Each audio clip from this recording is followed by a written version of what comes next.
Donc, pour Charles Dickens, la ville est un sujet de prédilection. La ville tentaculaire et crépusculaire. La ville carcérale à la Piranèse. La ville labyrinthique à la Gustave Doré. Il ne faut pas attendre du romancier victorien une transcription fidèle des faits, mais plutôt un entrecroisement des mythes anciens et de la réalité urbaine. Mais de quelle ville exactement d'ailleurs?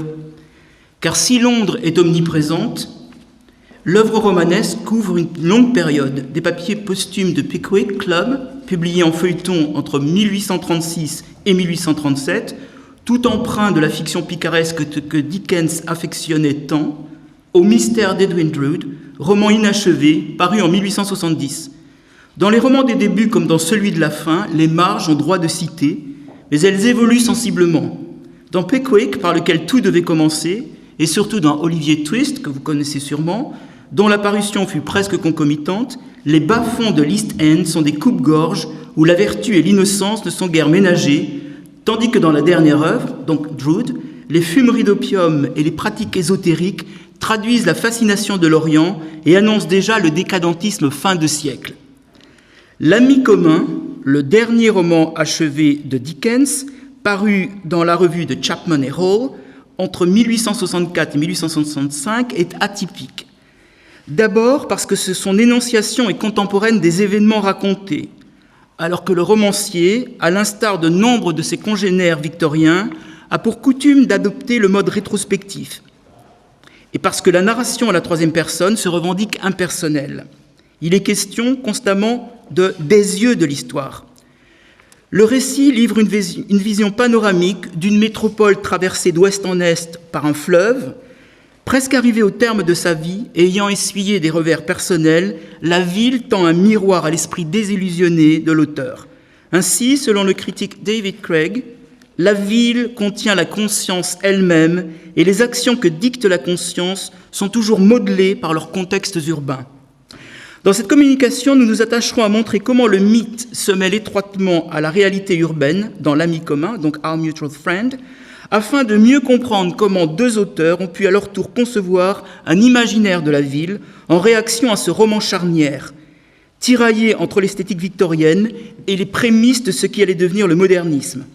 Alors, T.S. Eliot, dans La Terre vaine, aura retenu de Dickens les talus d'immondices qui jalonnent les berges boueuses de la Tamise, lieu de sépulture des noyés, qu'ils soient les victimes de meurtres ou des désespérés ayant mis un terme précoce à leur jour.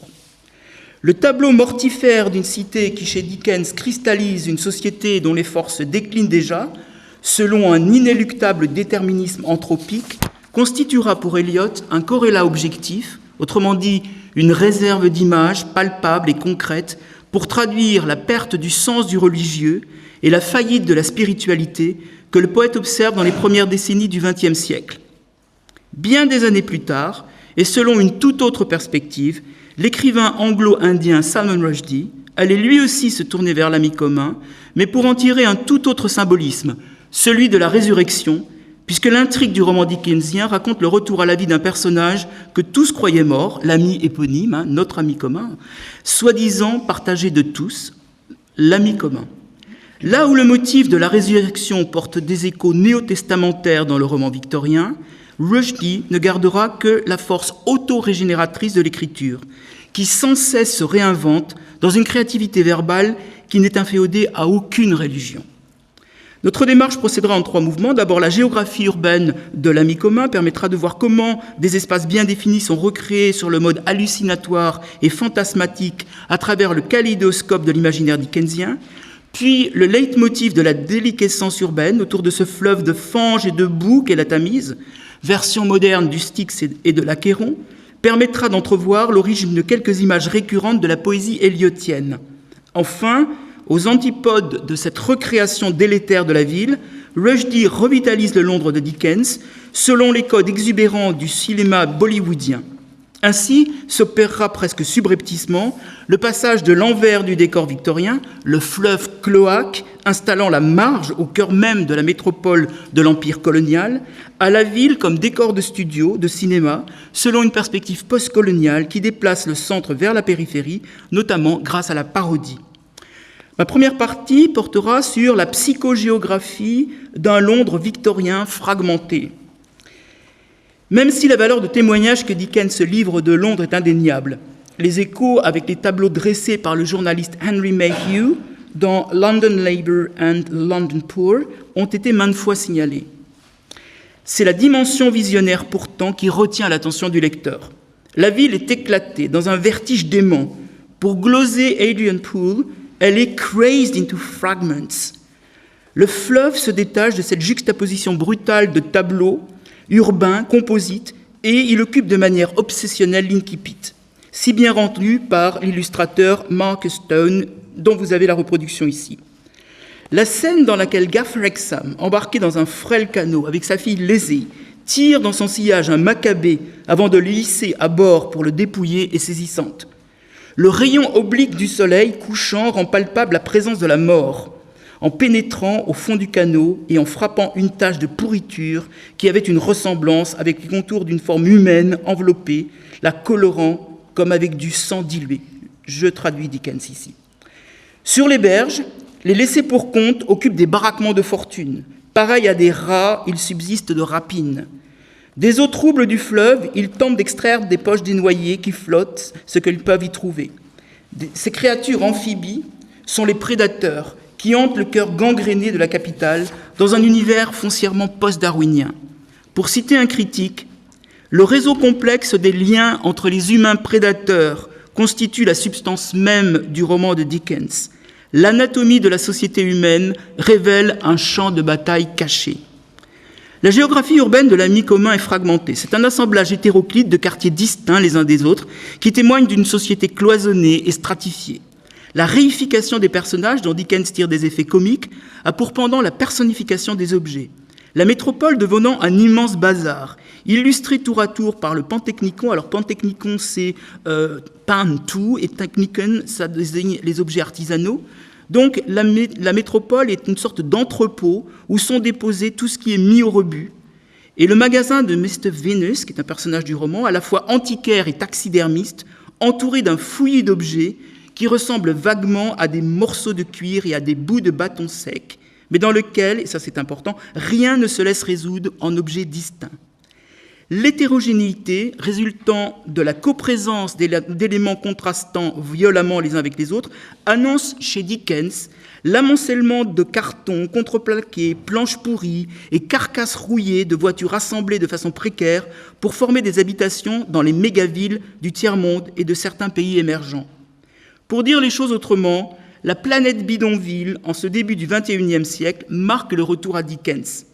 Le décrochage observé par les économistes et les démographes entre croissance économique et migration vers les villes installe de façon pérenne un paupérisme stagnant dans l'espace urbain ou rurbain, dépourvu de toute gouvernance politique. Ce que Dickens montrait déjà, ainsi que le signale Jean Gattegno. Je cite Gattegno. « Il y a loin de la métropole qui apparaît dans les romans de Dickens à la capitale d'un empire au faîte de sa puissance. Ni ville monumentale, ni centre européen des affaires, le Londres de Dickens est au contraire une ville qui se défait. » Dans l'imaginaire collectif, notre ami commun évoque ces monticules de déchets et immondices qui jonchaient les abords de la métropole victorienne. L'intrigue repose d'ailleurs sur la transmission de ces talus de détritus convoités pour ce qu'ils pouvaient receler de précieux au milieu des ordures. Henry Mayhew, toujours, le chroniqueur des multiples facettes de la misère endémique au siècle de Victoria, a détaillé minutieusement tout ce qui se pouvait trouver dans ces tas d'immondices, attirant vers eux les récupérateurs de tout poil. De la poussière pour la fabrique des briques, des chiffons, des os, des récipients en fer et en étain, des coquilles d'huîtres pouvant être revendues aux bâtisseurs pour les fondations, des savates et des bottes éculées et dépareillées, parfois même des pièces de monnaie, voire de vieux bijoux. Humphrey House signale que par euphémisme, le mot poussière, dust, était utilisé pour parler du fumier et des excréments connus au demeurant pour être de bons engrais. Ainsi, paradoxalement, être propriétaire de tas de détritus était un gage de richesse, et les transactions financières auxquelles il donnait lieu pouvaient s'avérer lucratives. On rapporte que Henry Dodd, un briquetier propriétaire de tas d'ordures, que connaissait Dickens, offrit en dot à sa fille un monticule d'immondices. Le lien étroit, éminemment freudien, entre l'or et les matières fécales, déjà établi dans La Petite Dorrit à travers le personnage de M. Merdle, spéculateur entraînant de petits épargnants dans la spirale des dettes, contamine l'avant-dernier roman, Notre ami commun, dans lequel l'argent nauséabond signe la perte des valeurs. J'en viens à Londres-Babel. C'est bien connu, T.S. Eliot a été fortement influencé par Notre ami commun pour écrire son opus La Terre vaine, au point qu'il avait même imaginé donner pour titre à ce poème moderniste une citation tirée du roman « He did the police in many voices », qui est traduit « Mais vous ne le croiriez peut-être pas, mais Sloppy », il s'agit d'un petit orphelin donc dans le roman Notre ami commun ou L'ami commun, et la remarque est adressée à d'éventuels parents adoptifs. Donc, vous ne le croiriez peut-être pas, mais Sloppy, il lit les journaux, que c'en est merveilleux. Il fait les tribunaux à plusieurs voix. Il fait les tribunaux à plusieurs fois. He do the police in many voices, avec la faute de grammaire bien évidemment voulue. Ce que retiendra Eliot, c'est que le paysage urbain n'est pas uniquement visuel, mais sonore. Ce sont les paroles dispersées, disséminées, qui, en constituant un flux de rumeurs discontinues, traduisent ce sens de la stérilité qui délite tout consensus social. Parce que Dickens prête une oreille étonnamment fidèle aux paroles plurielles de la ville, il annonce cet intérêt pour la polyglossie qui caractérise le vers eliotien, dans sa tentative pour traduire dans une veine moderniste l'expérience de la ville. Une ville dépourvue d'un logos fédérateur, en quelque sorte, et qui implose linguistiquement dans une confusion babélienne. Dickens n'a pas son pareil pour traduire les accents, les idiotismes, pour parodier la parole qui se donne en spectacle ou les énoncés qui procèdent à un évidement du sens. La satire des nouveaux riches, à travers les bien nommés veneerings, c'est le vernis, en fait, c'est l'apparence, c'est la surface. Donc, cette satire sociale qui s'exerce au détriment des veneerings repose sur tout le parti qui peut être tiré d'une langue qui emprunte les artifices de la communication publicitaire, sans se soucier d'une quelconque assise sémantique des mots. Je cite « Mon cher Veneering, je suis comme les gens des annonces ». La potsnaperie, cette bien-pensance bourgeoise, plaçant l'anglais au pinacle de l'humanité en se défiant de l'étranger, particulièrement le français, s'exprime sans retenue dans les salons mondains des Veneerings, dans les quartiers chics de Londres. L'épisode au cours duquel Podsnap, tout infatué de son anglicité, s'époumonne pour entrer en contact avec la naissance infortunée d'un convive, comprenez un Français, démontre toute la technique oratoire dickensienne. « Qu'est-ce que vous pensez de Londres ?» demanda alors M. Podsnap, du haut de sa situation d'hôte, comme s'il était en train d'administrer quelque sorte de poudre ou de potion à cet enfant sourd. « London, Londres, London !» L'étranger avait de l'admiration. « Vous le trouvez très grand !» dit M. Podsnap avec ampleur. L'étranger le trouvait très grand. « Et très riche !»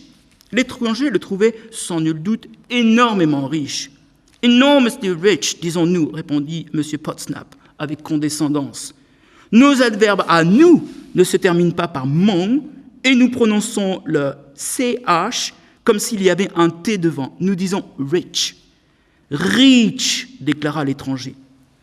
La vacuité de l'échange retiendra l'attention de T.S. Eliot. Et la polyglossie, la coprésence de plusieurs langues dans un même contexte culturel, se retrouve dès les premiers vers de L'enterrement des morts. La première section de La Terre vaine de T.S. Eliot. Sur le Stargensee, nous fîmes halte sous les portiques et poussâmes, l'éclaircie venue, dans le Hofgarten. Et puis nous prîmes du café et nous causâmes. Bin gar keine Russin, stamm aus die Town, echt Deutsch. Le bavardage sans suite se perd en propos de circonstances, et les paroles à peine proférées sont déjà oubliées. La juxtaposition des langues n'est là que pour souligner la vanité de l'échange. Chez Dickens, le cocasse de la situation est source d'humour. Chez Eliot, il acquiert une portée métaphysique. quand la rumeur du monde peine à masquer la béance ontologique d'une humanité en déshérence. Dans l'un et l'autre cas, l'espace urbain catalyse la désémantisation d'un discours qui se détache de tout ancrage référentiel. Dans l'ami commun, la ville labyrinthique peut se lire comme le corrélat objectif d'une conscience torturée. Bradley Headstone, l'instituteur monomaniaque, dessine à travers ses déambulations une géographie urbaine quand, en proie à la démence, il poursuit son rival Eugene Rayburn, traçant un itinéraire insensé, suivant un méandre de rues entre le Temple et St. Paul et jusqu'à Bethnal Green. Dans les affres de sa passion dévorante pour Lizzie Hexham, et alors qu'il se sent taraudé par un sentiment d'infériorité, Headstone s'égare dans les cercles dantesques de ruelles qui se suivent les unes les autres, sans mener nulle part. Les impasses occultes, les ruelles obscures, les boyaux des venelles et les petits culs-de-sac imprévus tracent des itinéraires absurdes qui ne sont que le reflet de la conscience égarée du maître d'école, portant sur sa figure l'accablement de l'espoir différé et la haine et de la fureur dévorante. Quand le pouvoir de la raison abdique, la configuration irrationnelle de la ville transpose dans le monde réel l'aporie au sens étymologique, c'est-à-dire la difficulté de passer. Donc transpose dans le monde réel l'aporie dans laquelle se trouve emprisonnée la conscience de Headstone. Et Headstone, évidemment, en anglais, c'est littéralement tête de pierre, entêté mais emmuré. L'onomastique, Headstone, synthétise en un patronyme unique la condition d'un homme victime d'une obsession et dont l'énergie se dissipe en pure perte. Cet épuisement est un thème eliotien par excellence. Il est synonyme de l'éclipse du sens, l'éclipse de la transcendance. Dickens voyait déjà dans l'espace minéral de la ville et dans la sécheresse de celle-ci un foyer de torpeur et de léthargie. Et puis les imbéciles parlent d'énergie, déclarent l'un des personnages de l'ami commun, avant d'ajouter « S'il y a dans tous les mots du dictionnaire, depuis A jusqu'à Z, un mot que j'abomine, c'est le mot énergie. C'est une superstition de pure convention, un simple caquetage de perroquet. » Pourtant, le mythe eschatologique de la ville moderniste, livré à l'entropie, que certains ont pu lire dans l'avant-dernier opus de Dickens, donc l'ami commun, est en partie du moins, invalidé par le motif biblique de la résurrection. Pour Salman Rushdie, l'écrivain anglo-indien, la rédemption ne sera pas d'obédience religieuse, mais procédera de la seule puissance des mots et des récits de se régénérer à la faveur de la confrontation des cultures de la ville. La ville, forcément cosmopolite, devient le creuset de ces échanges d'énergie. Dans les versets sataniques, la centralité de la métropole coloniale se trouve invalidée quand le Londres de l'ami commun devient un décor de studio bollywoodien installé dans une banlieue pour les besoins d'un tournage, d'une adaptation cinématographique, d'une comédie musicale rebaptisée Ami et connue dans les milieux du showbiz sous le titre Les Potes. Donc on est passé de l'ami commun à Ami et les Potes. J'en viens à ma dernière partie qui est consacrée donc à Rushdie. Et elle s'intitule LON, DON et Babylondres. Comme beaucoup d'écrivains des nouvelles littératures anglophones, Salman Rushdie entretient un rapport ambivalent à la culture anglaise. Il ne saurait s'agir le concernant d'une remise en question tous azimuts des grandes œuvres de la littérature anglaise au motif qu'elles véhiculeraient de manière plus ou moins implicite l'idéologie impérialiste. Au fond, Rushdie se retrouverait assez bien dans cette définition de l'anglicité que propose Peter Ackroyd. Je traduis. L'anglicité, c'est le principe de l'appropriation. Elle repose sur l'immigration constante des peuples, des idées ou des styles comme condition de survie. Ce qui la caractérise, c'est l'entrecroisement. Peter Ackroyd utilise l'expression en anglais « mongrel condition », c'est-à-dire la condition du bâtard. Au nombre de ses figures littéraires tutélaires de prédilection, Rushdie choisit donc des écrivains qui cultivent l'hybridité générique et le mélange des styles. Dickens, dont il a souvent été dit que les romans présentaient une architecture bancale, on dit rotten architecture, donc une architecture pourrie, architecture bancale, on va dire, tout en livrant ça et là de sublimes gargouilles. Entendez par là des digressions ou des récits adventifs qui sont de pure merveille. Dickens, donc, compte parmi ces auteurs que Rushdie admire, parce qu'il s'écarte de l'idéal formel du roman totalement maîtrisé. Je cite Rushdie. « Ce qui m'a véritablement captivé et constitue une réelle trouvaille, c'est cette combinaison unique de descriptions naturalistes en arrière-plan et ce surgissement de situations totalement surréalistes sur le devant de la scène. Les versets sataniques est un roman d'une grande complexité. Vous le connaissez forcément puisqu'il avait fait couler beaucoup d'encre à une certaine époque. Donc d'une grande complexité, doté de plusieurs intrigues qui balancent sans cesse entre le réel et le fantastique, le passé et le présent, l'histoire et le mythe. Il se situe en différents lieux, l'Argentine, Bombay ou Mumbai, la péninsule arabique.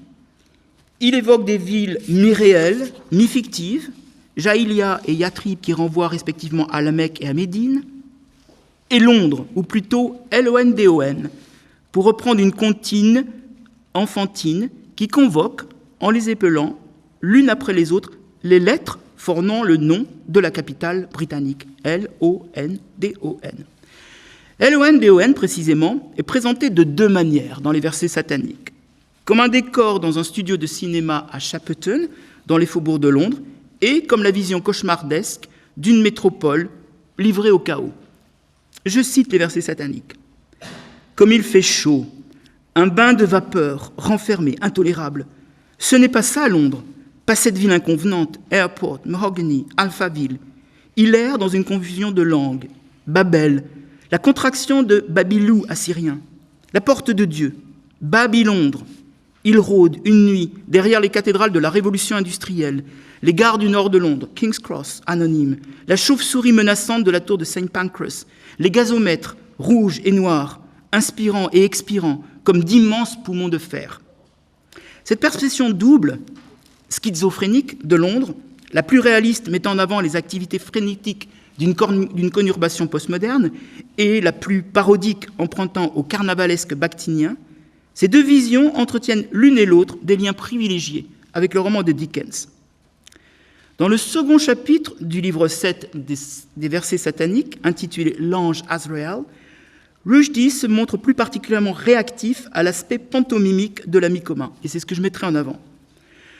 L'ami commun, roman qui représente un personnage qui est une habilleuse de poupées, et un autre, M. Vénus, dont je vous ai déjà parlé tout à l'heure, qui est un articulateur d'os humain.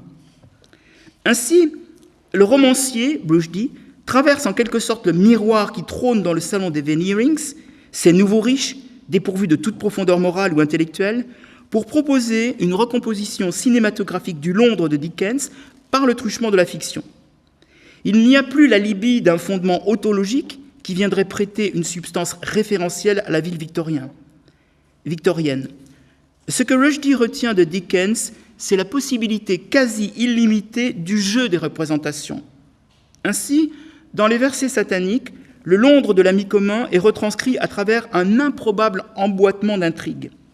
La représentation très personnelle du Londres historique des années 1860, telle que Dickens nous l'a retransmise, est d'abord mise en musique pour les besoins d'une comédie musicale, laquelle est ensuite recomposée en script, servant au support du tournage d'un film auquel il est donné au lecteur de Rushdie d'assister. Donc on a un montage très postmoderne qui met en avant la technique de la représentation avant d'arriver, je dirais, au contenu, au cœur de l'affaire.